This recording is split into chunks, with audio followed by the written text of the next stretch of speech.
but I'll give one anyway. He graduated of philosophy in Santo Niño Seminary and theology in St. Joseph Regional Seminary. He is a good listener and advisor. He is the kind of person who can be your friend and a brother as well. Well, maybe not, but he is a true expert in inspiring and encouraging someone who is feeling down and losing hope.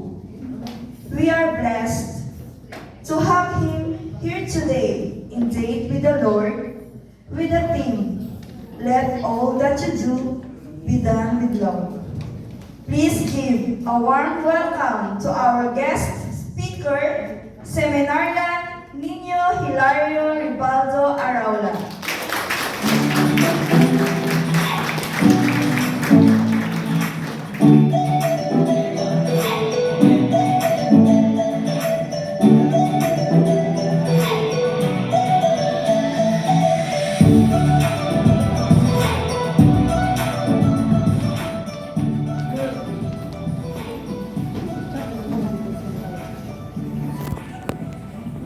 Thank you, kapatid.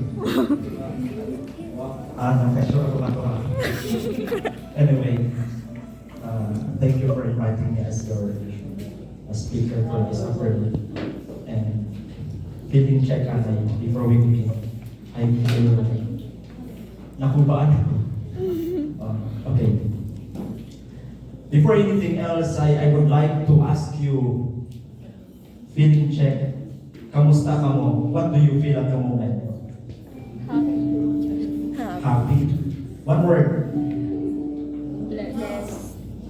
Blessed in love. Sino pa yung nasa likod? Grateful. Yes, a pintig. Kamu sa likod? Ayun na. Heartbroken. Matya ako to. Matya ako ganito. Pinugay kita ni record. Wala ka din. It is good to start with a feeling. It is good. At least we know kung ano atong nabatsagan at moment. Very important. Haman, kung bukod kita rooted sa atong feeling, we don't know kung ano ra ato niya feeling. Huwag ang bagon kita ay wasaan. We feel na down pero ato niya expression ay na-smile. Ikukurin ko lang si Garfield na anong bisan feeling na tao ay nakasmile ni Mao, in-affect na.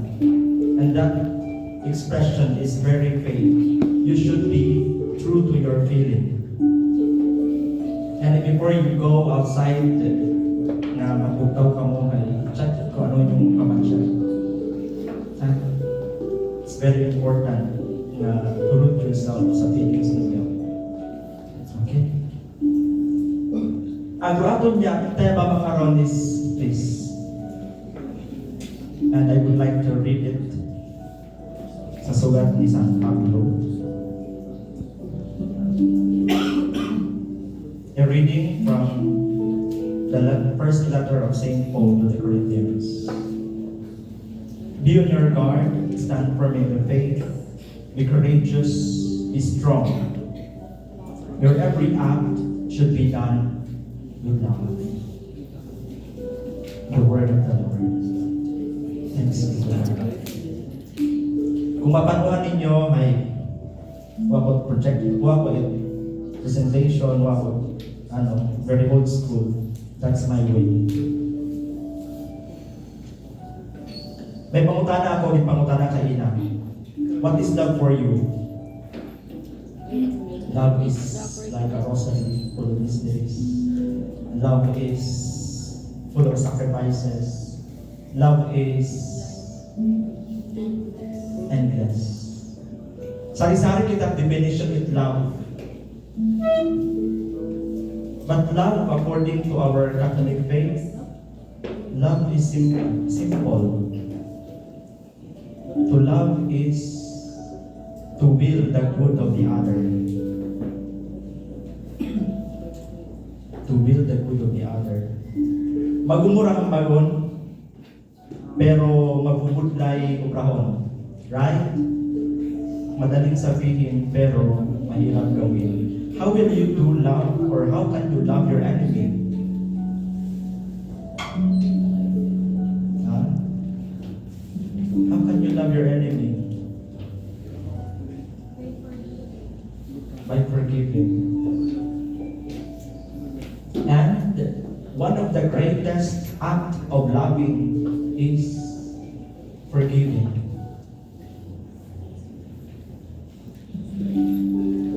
And in everything we do, dapat tayo atong motivation. Love.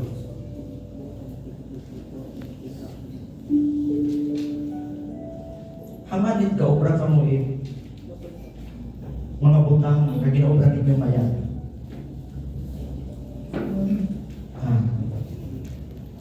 Hamanit ka, obra ka mayan sa ibang isip katawag. Anyone? Because you love them. Because we love. Pero most of the time, kukuntuin atong motivation. Most of the time. Some siguro naka-realize na support niya, dapat tuwin atong motivation. But most of us ay failure sa raya. We fail to listen to someone who has difficulties. We fail to give time for those who ask for our time because we don't love that person, because our motivation is not love. Our motivation sometimes is kung ano ra ato mabuo sa iyong tao. Tama? Benefits. Parang quick lang. Nagtawa ako, nakatawan mo ako. We build connections sa ibang tao. We make friends. We make connections with our classmates. Because saan tayo mapusla nato? Material man doon or bukod. We make connections because kaya na tao ang uparta. Mapuslan ko sa orlini, magkauta ako, pwede ko tanan.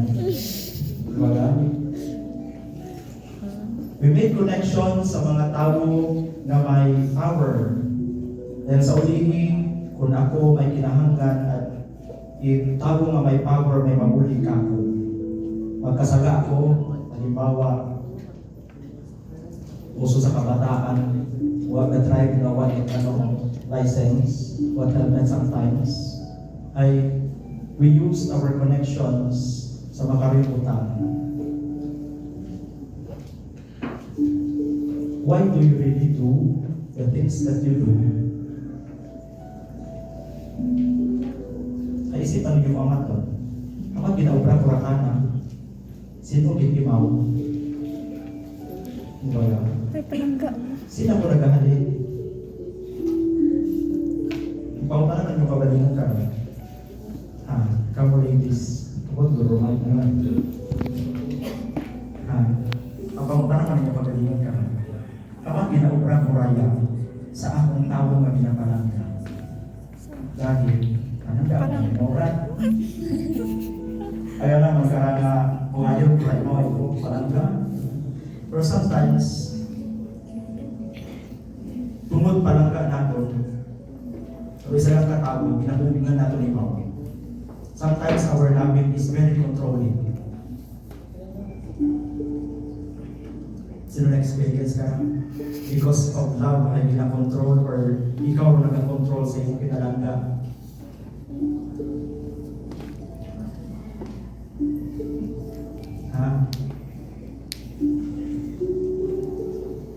May na-experience ka rin yan? Yes. Yes. Kapatid.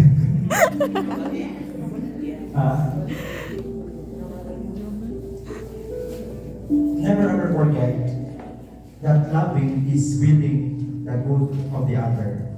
We don't will na ikangainan. Hindi natin pag-ibutang o atong gamiton atong pagpalangga to control that person, Or hindi na ito paggamiton to aton niya power to love, to overcome that person, or to control everything in his or her life. Kung gamanangga ka, akong ginawin mo, ikamayat itruyon niya tao. Bisan, masakitan imaw, ang bagon mo imaw. Be honest sa iyong ginalangga. Be honest.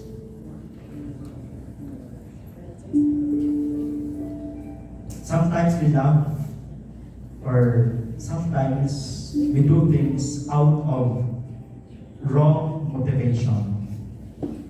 Wrong motivation. Pero ano ang bahay ni San Pablo sa ating naging basa kina sa ating na tema? Do everything in love. Do everything in love.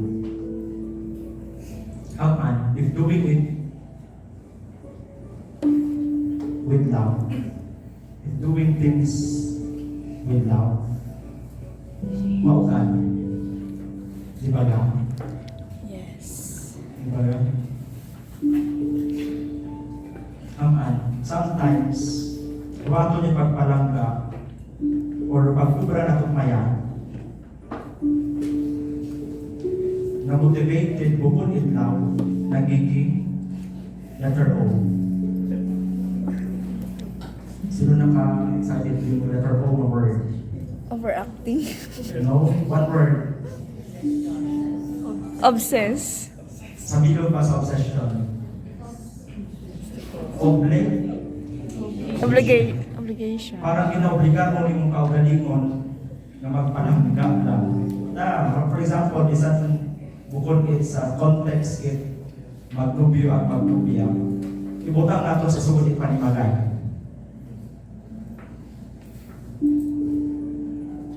Hamaan it nagahugas na tinggan. Insugo. Dahil obligado ikaw. Diba? Hamat gagaha ka. Dahil obligado ikaw magtungkol. Kato sa bagay. Kaduntok matungtungan sa Pangmudra. Ako man magtungkol before ako magsugod sa seminaryo. Ay kung amat doon, ay ginaway pa kami katulungan. Because that time, or ako pamatya, ay or pag-ufran ako is simply an obligation.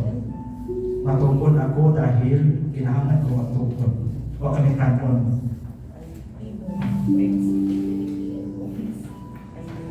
And always remember, my dear young brothers and sisters, young at heart, I always remember,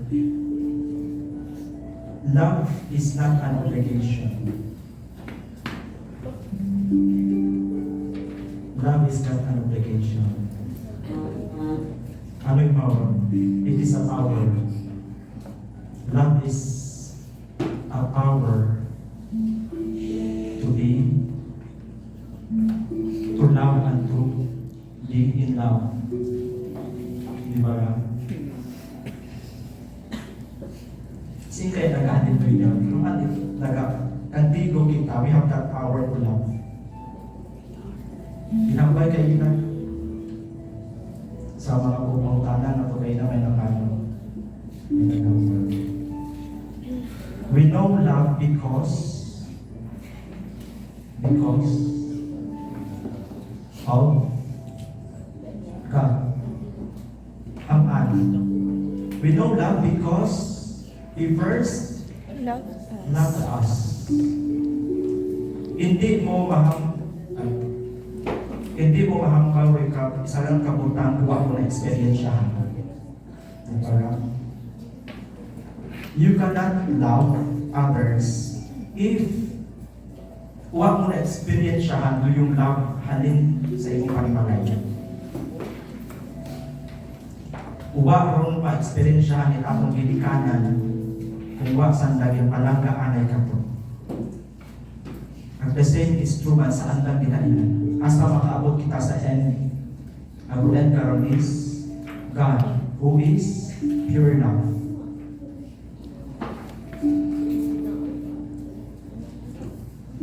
Love is also a sacrifice. Tama man. We cannot love without sacrifice. Love entails pain. Kung hindi ka nasaktan, hindi yan pagmamahal.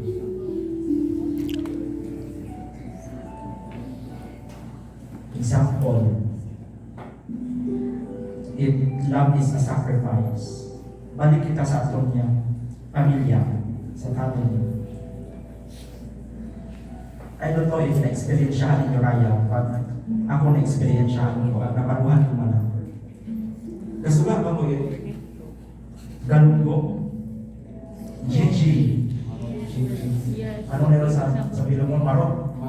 Marok. Ginaprito mo, di ba? Pag manamig or mananam. Pero mapakuhan ninyo, ginataokin nyo, kanto niya mga unga. Kung ginatunga ron ay aton ikog. Keremanan, aton ikog. Ay dahil doon ay maunod. Puro unod. Puro unod. Apakuhan ninyo ratong ginikanan ang na-confirmihay. Ugo. Apart.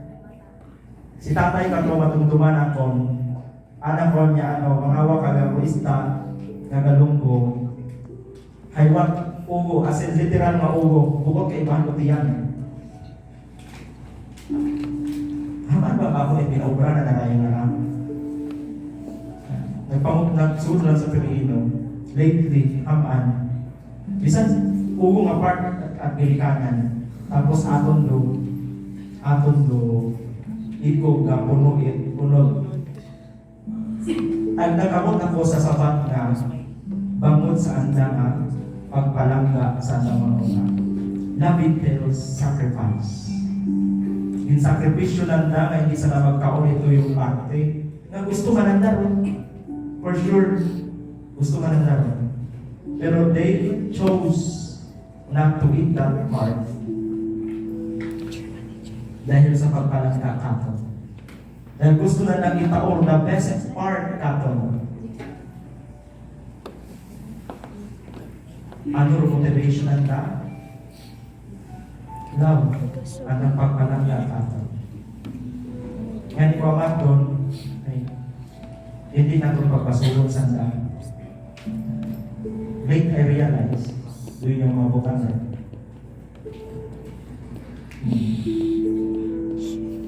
One time, based sa akong personal experience, love entails pain and sacrifice. Naging papakal ako kay tatay. Puro kay tatay, no? Naging papakal ako na medyo mahal. Medyo mahal. Wa ako na, hindi ko na-realize, wala na mapakal. Nagsumbot ako kana. Nagsumbot kita, asilo ako nagbuo kana sa kiri. Pero nakita na niya, kapanimuha, pero ano pagpanimuha, para ka mo magmagano. Ay una, tuod ba na nakapakal ka kung uratong bukang pinapangayon ko. Pero nakita na kung duhan ang effort na matautan na best para ka mo. Yes, sometimes we are so demanding.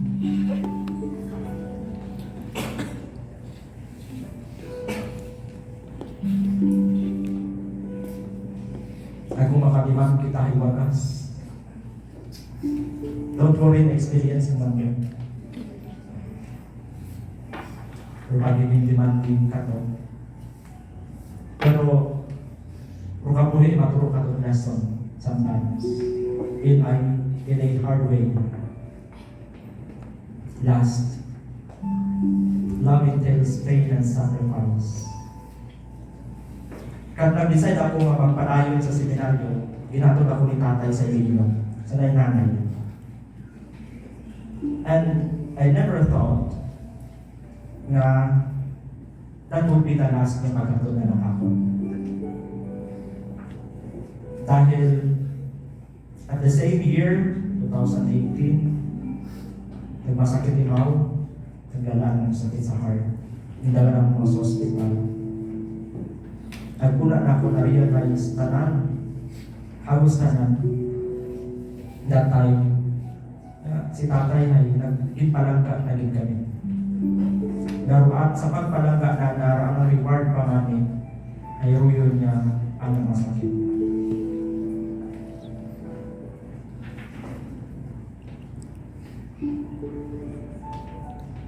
And eventually, nabalik ako sa seminaryo.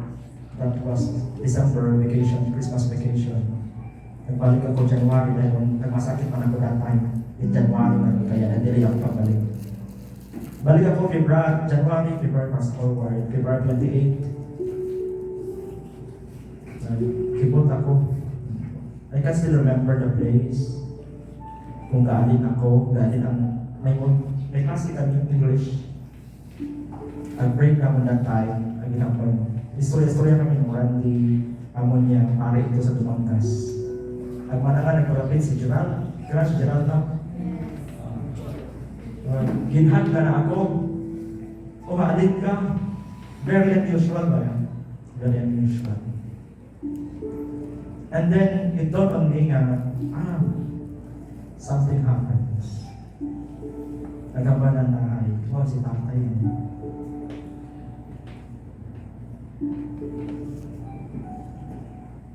And that stops everything.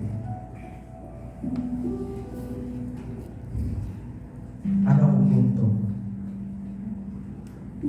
Love entails pain and sacrifice.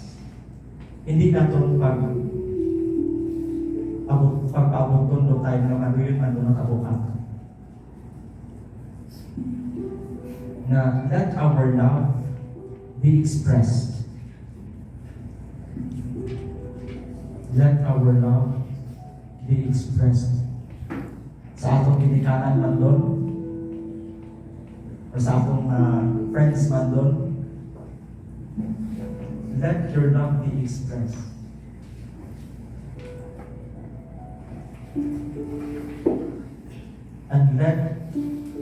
And in loving, let love be the motivation. And do not force yourself. Do not force yourself to love someone na hindi ka naman mahal. Di ba?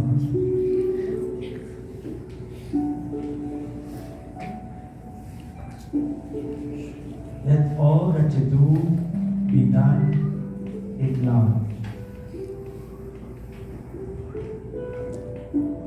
And let your love be the motivation sa mga ginobra natin. We serve sa altar as altar servers because bukod doon para nga magpapogi lang, but because out of love natin sa Diyos, we give our service sa altar bilang as lectors, as commentators, because we want to give the best sa aton na Diyos. And we do it out of love. Kumbaga, gitpamatsyag naton it Diyos, rupagpalangga, and we give it back to God through our service. Remember this. The fruit of love is service. Sino nakambal ka? Mother Teresa of Calcutta. The fruit of love is service. Kung balikan pa natin sa kirit. The fruit of prayer is love. And the fruit of love is service. And the fruit of service is peace. Mother Teresa. Kung inyong mapapanuhan o kabuhi, Mother Teresa is all about service. Serving the poor, serving the needy, serving those people na wawag na palangka, people na una sa dagat. We let love be our inspiration. Let love be our inspirations in doing things that we do.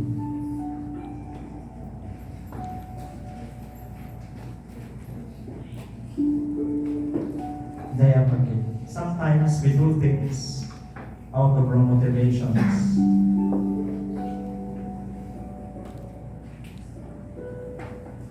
I don't know, I know na sa yun ka mukha na nga I know may mga Facebook kita na halos napati kita ko karon. And you see sa social media makaroon through act of service sabi ko no with iba, I'm not judging them. Pero sometimes we do things out of wrong motivations. For us, sometimes ato niya motivation is for us to be known. We blow trumpets kung kitahin na ng tao. What do I mean? May mga tao na motivated niya mga tao because may post sa social media.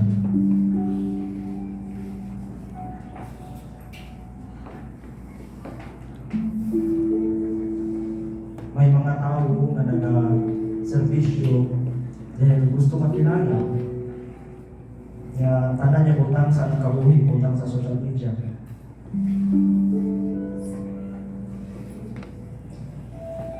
Marami man, dahil nakakapulig. Pero, the question ay, what motivates you? What motivates you? Another question is, at the end of the day, at the end of our life, how much love did you give sa iyong mga tao? Let us remember na naghambal si Jesus sa ato niya Ebanghelyo na when you give, magtao ka sa hipos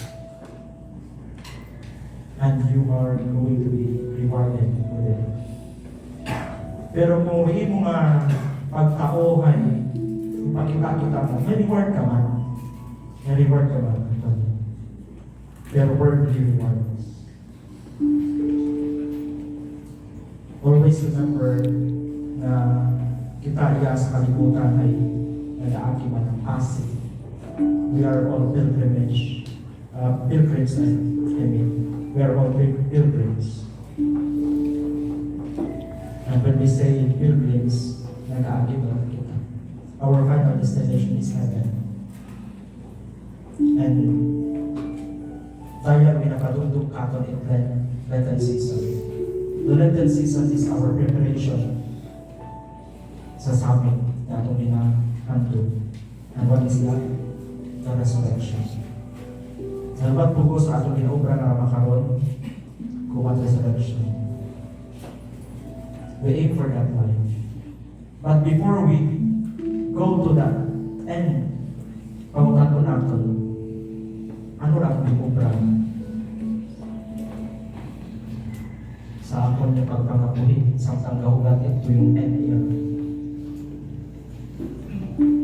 Another question is, what is my motivation? What is my motivation? Is it love pala? Is it pain? Is it power? I hope it is love. I hope it is love.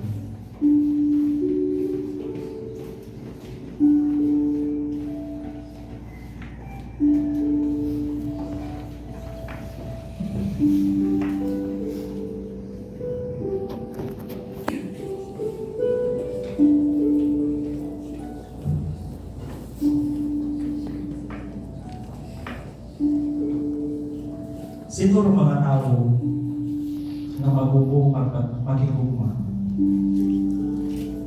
Ginikanan. Pinikanan. Sino pa? God. Yes, because God should pray it. Because God is pure love. God is love. Pero sa ato niya level, sa itong level, sino?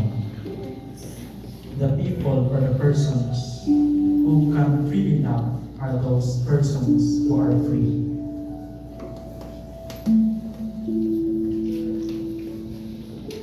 Free from what?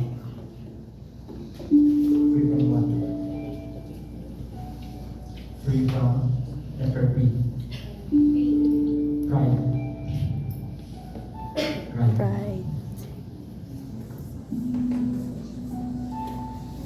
A proud person or the tao nga puno in pride is not free to love. Haman. Ay anak karon pero may gihaba, ako lang kumayan.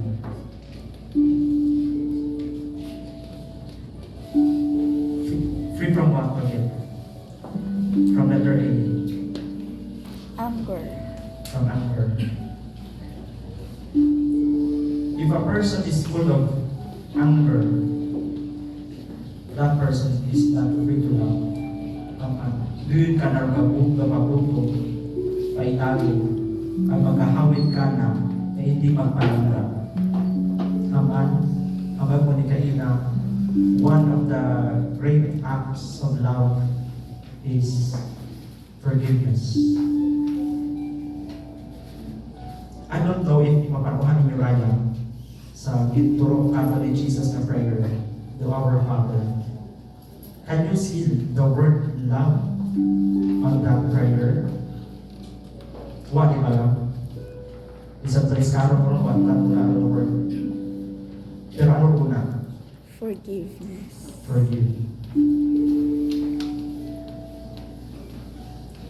To forgive is to love.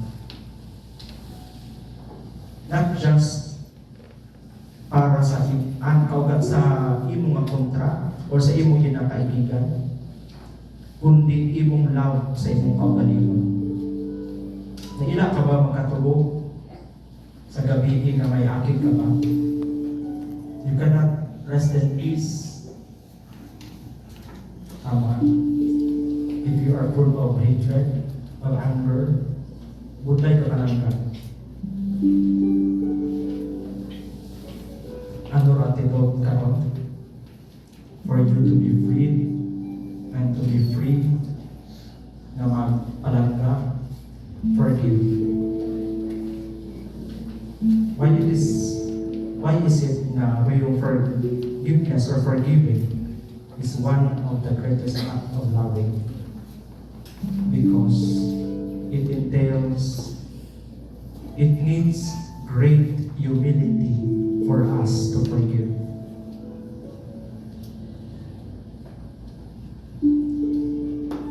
Why it is difficult to forgive? Because of pride. Dahil di kita kantigo magpaubos. Bulay. Sa bilog pagit, since or mabudlay patawaron atong away. No? Kung mabudlay patawaron hayro atong gintalanggan. Right? All the love gintaon mo. At duyon man to pinakamasakit na matabo sa nagapalangga. Or i-hurt ikaw mapalangga. Worse, kung pinakamalapit mo. Mabulay mo patawaran.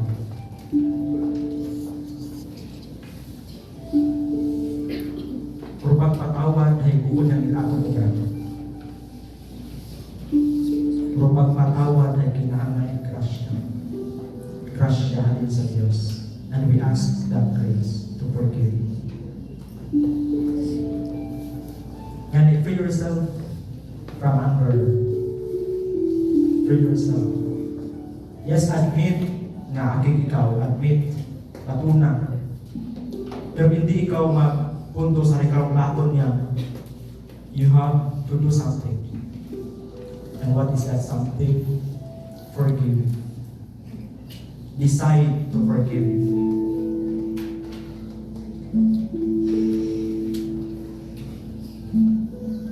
And let your forgiving be motivated by love. Love sa imong kaugalingon at love sa imong na ginakatawan.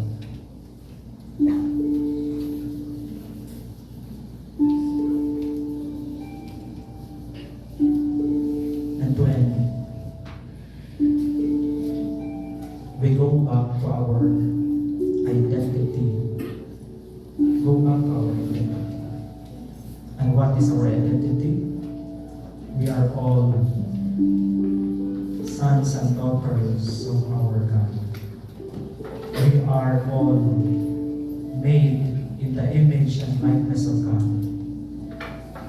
That's our identity.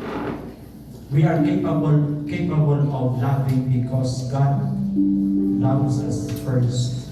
He made us out of love. He made us out of love. So then, make use of that ability to love. Naging tao ka ng Diyos. Make use of it. Express it in your action, in your service. Kung sa siin man ka mo nakabutang na mga ministries niya sa aton niya simbahan. At sa buwak man, or so, sa atong pamilya. Sa atong pamilya. Amen.